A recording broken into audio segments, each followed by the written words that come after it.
नमस्ते, मी अश्विनी. साई सौम्य सिस्टर चॅनलमध्ये आपल्या सर्वांचं खूप खूप स्वागत आहे. जेव्हापासून हे गणेशाचे फुल आगालेत ना तेव्हापासून इतकं भारी वाटते ना. पण सकाळ सकाळ इतकं टवटवीत हिरव्या गार वेलीवरती लाल भडक असं फुल एकदम भारी असं दिसतंय आणि धड तोडता पण येत नाही आणि काही नाही, फक्त बघायला भारी वाटते. आणि बऱ्याच झाडांना वेगवेगळ्या प्रकारच्या आपलं फुलांनी असं सगळी झाडं भरली गेलेली आहेत. स्वस्तिकचे तर बघायलाच नको, जितकी लागतात तितकेच गळतात, एकदम मन प्रसन्न होऊन जातं. आणि तितकेच पारिजातकाचा पण सडा पडतो, एक एक एक टिपका टिपका फुल पडत असतं. आणि इकडे सुपारीचे सुद्धा फुलाला आता फुलं लागू लागलेत. बऱ्याच जणांचा असा समज होतं की सुपारीचं फुल म्हणजे सुपारी कापलं खायचं, तर नाही, ह्या फुलाचं नाव आहे सुपारी. तर दिसायला ना अगदी कठीण आणि गुलाबी कलरचा असतो. तर हारामध्ये वगैरे ह्याचा ना समावेश असतो ह्या फुलाचा. नाश्त्यासाठी ना पावभाजी बनवायची आहे, तर सगळ्या भाज्या मला आणखीन धुवून घ्यायच्या आहेत, नाही धुतल्या. तर देवपूजा करायच्या अगोदर फक्त काढून घेतल्या चहा उकळेस तर. जसं की बघा, बटाटा घेतले, सिमला मिरच्या तर ह्यांच्या मित्रांनी दिले ना. तर बघा, शेतकऱ्याकडनं जर असं घेतलं तर ह्याच्यावर अजिबात कितीही जरी पाणी म्हणजे पाणी मारलेलं असलं की खराब होतं. तर हे देऊन 7-8 दिवस झाले आहे, असंच फ्रेश राहिले. हे बघा किती मस्त. ढबू मिरची, परत फ्लावर, कांदे, परत टमाटर.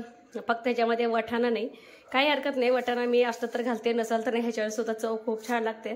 आणि लसूण आणि आलं ठेचून घ्यायचं आहे. आणि भरपूर असं कोथिंबीर मला आणखीन नीट करून घ्यायची आहे, ती पण मी आता नीट करून घेते. तर आवडीनुसार प्रमाण आहे बरं का. फक्त ह्याच्यामध्ये जर कंपल्सरी जर बोललं तर ढबू मिरची कंपल्सरी पाहिजे ह्याच्यामध्ये. चला, मी स्वच्छ भाज्या धुवून चिरून घेते. भाज्या स्वच्छ धुवून आता मी ह्याच कढईमध्ये चुलीवरतीच मी आपलं शिजायला ठेवणार आहे. तर चुलीवरती थोडं मला सोपं पडतं. तसं कसं तोडायला येते आई? तर ह्याच्यावर ठेवते झाकण गोल. तर आमच्या चुलीचं ना हा पत्रा झालाय खराब, पात्र ठेवायचा आहे म्हणते त्याला. तो कसलं घट्ट मोठं आहे ते. असू दे की, कोळसा काढायला लागतेच की आपल्याला. चला, तर ह्याच्यावरती आणते झाकायला आपलं पावभाजीची मस्त तयारी. आईचं इथं चुलीला जाळ लावत लावत ओम नमः शिवाय ओम नमः शिवाय असं जप चाललेलं आहे. तर हे बघा किती भारी वाटते सकाळ सकाळी.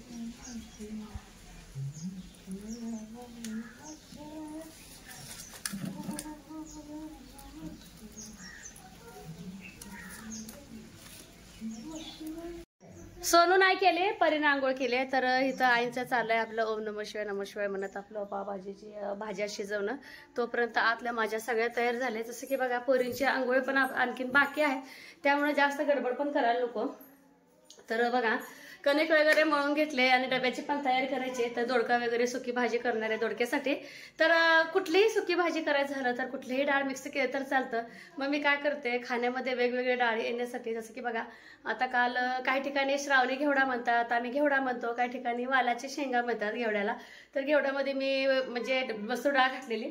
तर आज ना मला सुक्क दोडका करायचा, चिरून वगैरे मी सगळं घेतलंय.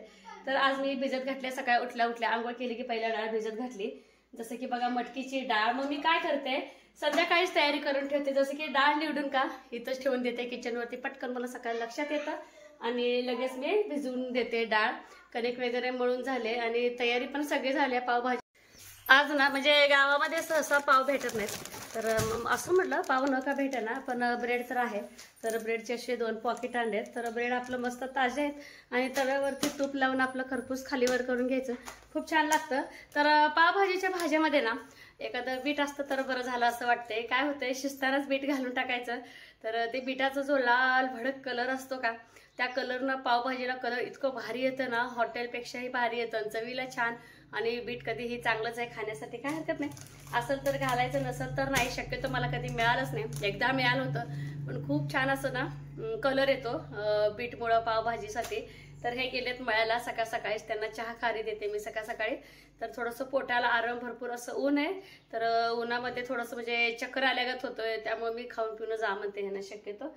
तर चला, पावभाजीची भाजी आपली शिजली की नाही बघते. आई तर जाळ घालत बसलेत आणि पटकन मला तयारी करायला बरं. देवपूजा पण झाली सकाळची सगळी. पावभाजीची भाजी जर कुकरला लावला तर 3 शिट्ट्यामध्ये आपलं शिजून जातं. तर पूर्ण गाळ शिजवून घ्यायचं नसतं. तर मला चुलीवरती फक्त 10 मिनिटं लागले. मला कणिक वगैरे मळूस तर आपल्या भाज्या शिजून झाल्या.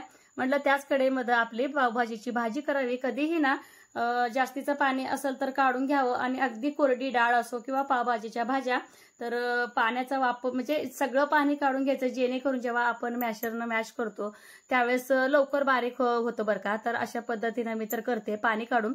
आणि जेव्हा आपली तुरीची डाळ मुगाची डाळ असते ना कुकरमध्ये लावली त्यावेळेस पण मी तसंच करते, एक्स्ट्राचं पाणी बाजूला काढते आणि बारीक करते, परत ते पाणी मी भाज्यांसाठी यूज करते. जसं की आता बघा राहिलेलं पाणी मी पूर्ण असं पावभाजीच्या ह्याच्यामध्ये घातलेलं आहे आपल्या भाजीमध्ये. तर दुसऱ्या कढईमध्ये मी फोडणी देणार आहे. जसं की बघा तुपाचा वापर करते पावभाजीसाठी, तर कोण बटर वापरते, तर मी तर तुपच वापरते.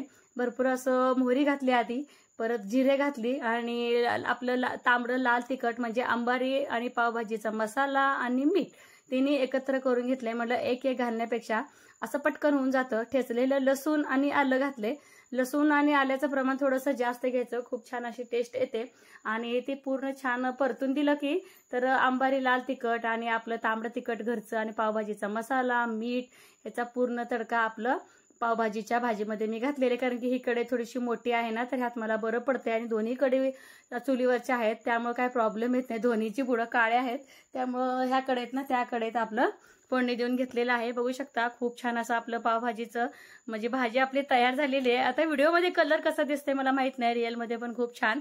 फक्त इतकंच की एकदम लाल कलर जर तुम्हाला यायचं असेल तर एक अर्ध बीट किंवा पाव चतकोर बीट आपण वापरलं तर पण चालतंय. कलर अगदी नॅचरल लाल बुंद असं कलर येतो पावभाजीसाठी. आपली मळ्यातली ताजी लुसलुशीत असं कोथिंबीर आहे, मळ्यातली आहे म्हटले की थोडंसं जास्त कमी जातेच, तर शक्यतो जास्तच घालायला लागले मी. चला म्हटलं विकतची कुठे आहे, विकतची असली की आपण काय करतो एक 5-6 दिवस किंवा आठवडाभर जर चाललं तर चालवते मी. तर आता घरची आहे म्हणून भरपूर अशी भुरभुळे आपलं कोथिंबीर. आणि एरवी एक ब्रेडचा जरी पुडा आणला, लोणी असो किंवा आपलं चहा असो राहतं शिल्लक. पण आज 2 पॉकेट आणले होते, तुम्हाला खरं सांगू का 2 पॉकेट सुद्धा आम्हाला ब्रेडचे पुरले नाहीत. पण झालं कट्टाकट्टी, आपलं सगळ्यांची पोटं भरली सकाळ सकाळी गरम गरम. आणि चुलीपाशी जी खाण्याची मजा आहे ना, नाश्ता कुठलाही पदार्थ तुम्ही चुलीजवळ बसून करा आणि तेथेच बसून गोल करून खायचं, खूप भारी वाटतं. करणारला पण खूप भारी वाटतं बरं का. तिथले तिथं वाढायला येते, खायला येते, गप्पा गोष्टी आणि निसर्गाच्या सानिध्यात म्हणजे बाहेरची हवा खूप छान वाटतं खाण्यासाठी. सईपरीला ना आताच्या पेक्षा हिवाळ्यात इतकं आवडतं कारण की त्यावेळेस थंडी खूप असते आणि चुलीची जी ऊब असते ना ते मुलांना खूप आवडते. जसं की बघा गारवा असतो तर तूप घातलंय तव्यामध्ये आणि पाव मिळालंय, काय हरकत नाही. पाव खाल्लं काय ब्रेड खाल्लं काय तेवढंच आहे. आणि ह्यांना सुद्धा मी फोन करून बोलवून घेतलंय मळ्यातलं, तर गरम गरम तुम्ही खाऊन घ्या. तर आपली पावभाजी पण रेडी आहे. बघा किती मस्त असं झाले, जास्त घट्ट पण नाही पातळ पण नाही. 2 ब्रेडचे पुडे आणि लागलंच खाऊन इथेच पटकन भाताला ठेवायचं. खास तर भात होते, भात झालं की लगेच चहा करायचे की चपात्या बनवायच्या. स्वयंपाक पण जागेवरच होतो आणि आपला नाश्ता सुद्धा मस्त जागेवर. विशेष म्हणजे मोकळ्या हवामानात. आणि गरमी बघा किती आज हो, तरी बघा घाम इतका आहे, ऊन इतकं पडले ना, भरपूर असं ऊन पडले. आणि परी बसले वेटिंगला. आज परीचे बुधवार, आज गणवेश नाही आणि आज यांचे गणवेश सगळे ना धुवून इस्त्री वगैरे करायचे. उद्या 15 ऑगस्टची तयारी काय करू. फक्त बुलबुलचा ड्रेस इस्त्री करायला. बुलबुलचा ड्रेस अगो बाई, मग बुलबुलचा ड्रेस धुवा लागते की परी ग. गेल्या शनिवार माहित होतला, 2 शनिवार तर किमान म्हणजे ठेवते मी, मग 3ऱ्या शनिवार धुते कारण की एकदाच घालण्यात येतं. मग सारखं सारखं धुतलं का नाही कपड्याची शाईन तर जातेच. बुलबुलच्या बाईला विचारायला नाही धुते की आज. बुलबुलचा ड्रेस घालून बोलवते. मग आज सांगू अगर ना सांगू, मी इस्त्री करून ठेवते की धुवून. मग हा तर आज कपड्यांची इस्त्री, आज ह्यांच्या पण कपड्यांची इस्त्री करायची आहे. सईपरीच्या पण हे बघा असं खरपूस छान भाजून घ्यायचं. बोलला नाही का आजीला ना, यायला का. चला तर चला मस्तपैकी फटाफट हे ब्रेड सगळं भाजून घेते आणि सगळे एकदम खायला बसतो.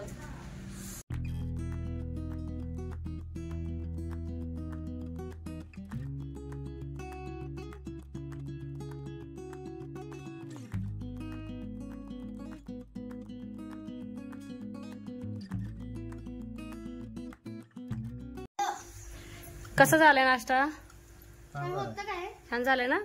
ते राहू दे करपले, मी खाते बाळा. का छान लागतंय ते, एक करपलं गडबड गडबड गडबड नुसता गडबड. तर चला हे पण शेवटचं हा छान लागालंय. चला तर कांदा जास्त कोणाला आवडत नाही चिरलेला, फक्त ह्यांना आणि मला आवडतो. तर मस्त खाणं चालू आहे आमचं.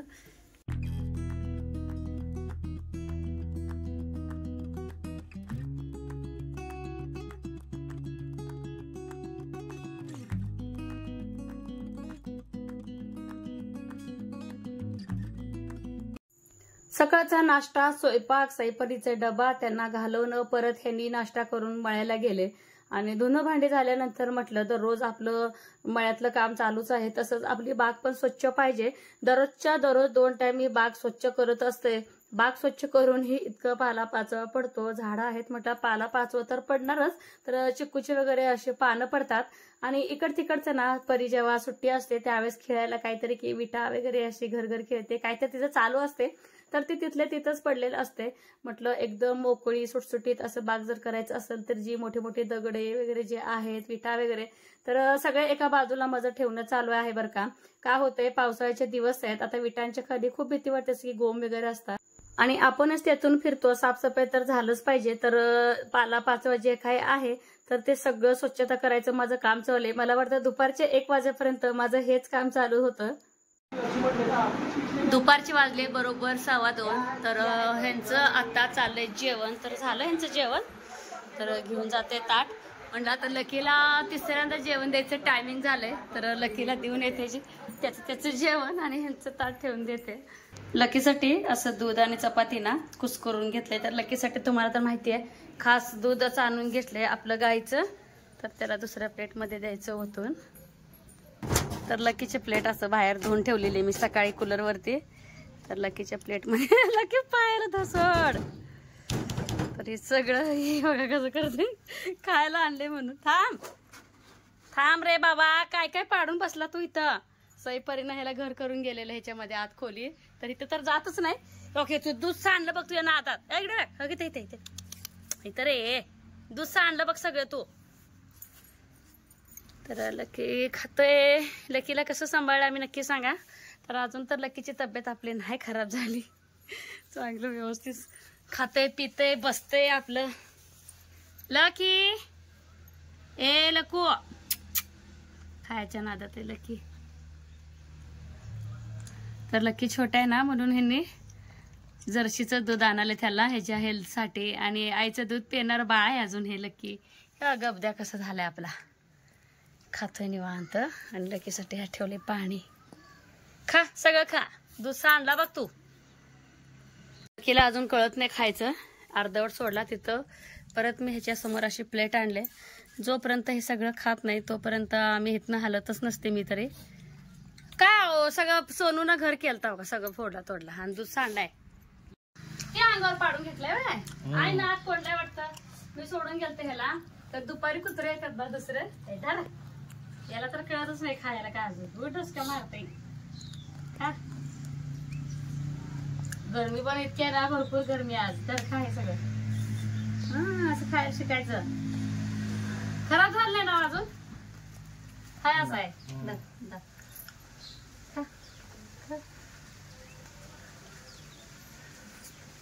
निवांत कुठे बसले, त्याला वाटतंय आता मला खाल्ल्यावर आता अजून घरात घालतेत काय. किती भारी मापात बसले. ए लकी या, नाव पण कळत नाही ह्याला. या बस गारव्याला तर बस. तर रुसला काय, रुसला हे बघा रुसू बाई कशी रुसला तू, रुसला ना बस तिथंच बस. झोप झोप झोप झोप झोप झोप. डोळे जागा. आमच्या लकीची कानं कशी सांगा बरं का. लकीची कानं कसं बसलं करत. भरपूर असे कपडे घेतले इस्त्री करायला. जसं की बघा सगळे धुवून आज उलट घडी केले. तर 2-3 ह्यांचे पॅन्ट आहेत, परत 2 शर्ट आहेत, सईपरीचं रेग्युलर शाळेचं ड्रेस आहे, परत सईचं रेग्युलर आपलं चुडीदार आहे, परत आपलं बुलबुलचे कपडे. तर बऱ्यापैकी बरंच आहे. 1-1.5 तास लागतील मला कपडे इस्त्री करायला. आणि उद्याचे पण आपलं 15 ऑगस्टची तयारी करायची मला. तर संध्याकाळचे वाजलेत 5. तर चला हे सगळे कपडे आता इस्त्री करून घेते. 15 ऑगस्ट म्हटलं का नाही, कपडे इस्त्री करायचे आले, परत थोडीशी तयारी आली, सकाळी लवकर उठणं. तर हे तर प्रत्येकाच्या घरात चालू असतं. आणि मलाही माझ्या लहानपणीचं सगळं आठवलं बरं का. आम्ही तर 2 वेण्या घालवायचे रिबनी लावून, आणि एखादा गजरा किंवा गुलाब वगैरे जर मिळाला ना, खूप मोठा आनंद व्हायचा. तर तसं तरी आताच्या मुलांना 2 वेण्या, ती रिबनीचे फुलं असलं काही झंझट नाही. फक्त 2 पोण्या घातलं काय, बेल्ट घातलं का, सोपं झाले आजच्या विद्यार्थ्यांचं जीवन बरं का. तर कोणाकोणाच्या काळामध्ये ना असं रिबनीच्या 2 वेण्या घालत होतं बरं का. तर आयाकडे जावा, फुल मस्त यायला पाहिजे, नाजूक यायला पाहिजे त्या रिबनीच्या, ते रिबनीच्या फुलवायचे. आणि 15 ऑगस्ट म्हणलं तर आम्ही तर ना गजरे आणायला लावायचो बरं का, लय भारी वाटायचं. 15 ऑगस्ट आलं, 26 जानेवारी आलं, गजरा बिजरा घालून जायचं. तेही जर नाही मिळालं, एखादं मोगऱ्याचं फुल असो किंवा काटेकोरांटी असायचं बरं का आमच्या काळात, तर पिवळ्या कलरचं असतं ते फुल. तर आपल्या इथं पण आहे, तुम्हाला मी एकदा दाखवते. त्या फुलांचा गजरा का होईना रात्रीचा आम्ही बहिणी सगळे करून म्हणजे घालायचं बरं का डोक्यात. लय भारी वाटायचं. शाळेत खाऊ काय मिळतंय काय नाही, काही मिळायचं नाही. लेमन गोळी मिळायची एखाद्या वेळेस, मिळाल तर मिळाल एखादं बिस्किट, पण तो आनंद एक वेगळाच होता. तर ह्यांचे पण शर्ट्स, पॅन्ट, सईपरीचे जे काही आपले शाळेचे कपडे आहेत, जसं की परीचे स्काउट गेटचे वगैरे सगळे ड्रेसेस ना इस्त्री करून झाले. तर मला एवढं इस्त्री करायला बरोबर 1.5 तास गेले, कारण की मी इस्त्री करत करत अगदी व्यवस्थित अशी शर्ट पॅन्टची घडी करून ठेवते, जेणेकरून परत त्याला डबल घडी पडणार नाही याची सुद्धा काळजी असते. तर हे बघा, तर सगळ्या कपड्यांची माझी इस्त्री झालेली आहे. आणि एकदा इस्त्री केले की माझं टेन्शन उद्याचं सकाळचं झालं. लागलंच मी स्वयंपाकाला घेतलेले आहे. आधी वांग मसाल्यामध्ये फ्राय करून घेतले, थोडं पाणी घालून ग्रेव्ही शिजून घेते, जेणेकरून आपलं कट पण खूप छान येतं. आणि एकदम आपल्या जितका रस्सा करायचा तितका पाणी घालून घ्यायचं, त्याच्यावरती शेंगदाण्याचं कूट आणि हिरवी कोथिंबीर घालायचं आणि बास, संध्याकाळची इतकीच भाजी लागते. आणि इथं सईपरीचा दंगा चालू आहे, तर रस्सी खेळणं त्यांचं चालू आहे. आणि हे चालेल मग गावात दूध आणायला. आणि संध्याकाळचा वेळ बघा, अगदी तांबडं फुटल्यासारखं आपल्या ढगाचं असं कलर झालेला आहे. आणि इतक्या रात्रीचं बघा आपली फुलं किती पांढरं शुभ्र असं दिसतात. बघा आकाशाचा कलर कसा झालाय रात्रीचा. आणि इतकं उकाड्यानं मी हैराण झालोय ना आज. भरपूर असं उकाड आहे, जणू पावसाळा आहे का उन्हाळा हेच कळे ना. तर खूप हाल होत आहेत बरं का उकाड्यानं. तर इथं लकीच्या आमच्या गोष्टी चालू आहेत. लकी अजिबात बाहेर म्हणजे खेळायला रमलाय, त्याच्या घरात जायला नको म्हणतोय. तर ठीक आहे, तर आम्ही राखत बसलोय. रात्रीचं झोपसतो त्याला खाऊ पिऊ घालून थोडंसं खेळवून मग त्याला आम्ही त्याच्या घरात सोडतोय. तर असा आमचा दिवसभराचा रुटीन होता. कसं वाटला हे नक्की सांगा. बाय.